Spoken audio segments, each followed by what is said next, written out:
झापाको गौराद 8 जुरोपानीदेखि पूर्वपट्टि यो इटा उद्योग रहेको छ, जुन पीवीसी इटा उद्योग रहेको छ, जुन तपाईहरुलाई म देखाइरहेको छु। यहाँपट्टि 1 महिना अगाडि जुन इटाहरू पकाउन राखिएको थियो, ती इटाहरू अहिले पाकिसकेको छ र यसलाई यतापट्टि थाक लगाएर राख्ने काम भइरहेको छ। 1 महिना लाग्दो रहेछ यो इटा पकाउन। यो 1 नम्बर इटा हैन, यो 1 नम्बर इटा हो। यहाँ इटा पकाउने भट्टी छ यति ठुलो। यहाँ मेसिन चालु भइरहेको छ।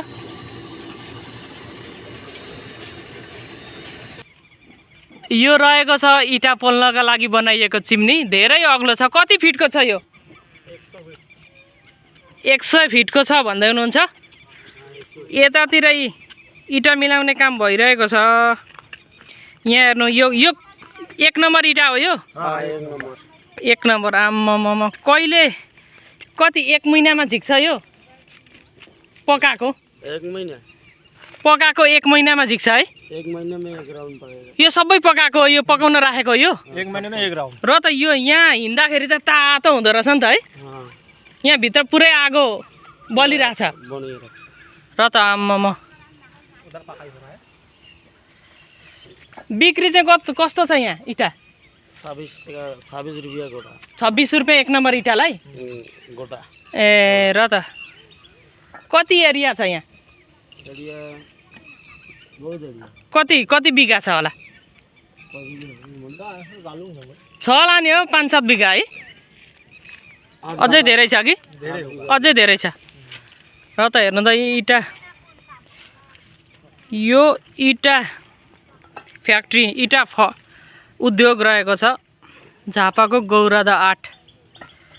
यो कुन इटा भन्नुहुन्छ भने म तपाईलाई देखाउँदैछु। पीवीसी इटा रहेछ यो। यति धेरै। अब यहाँ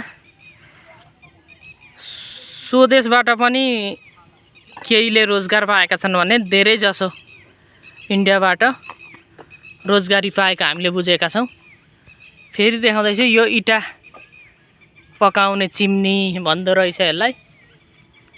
यहाँ हेर्नु, इटा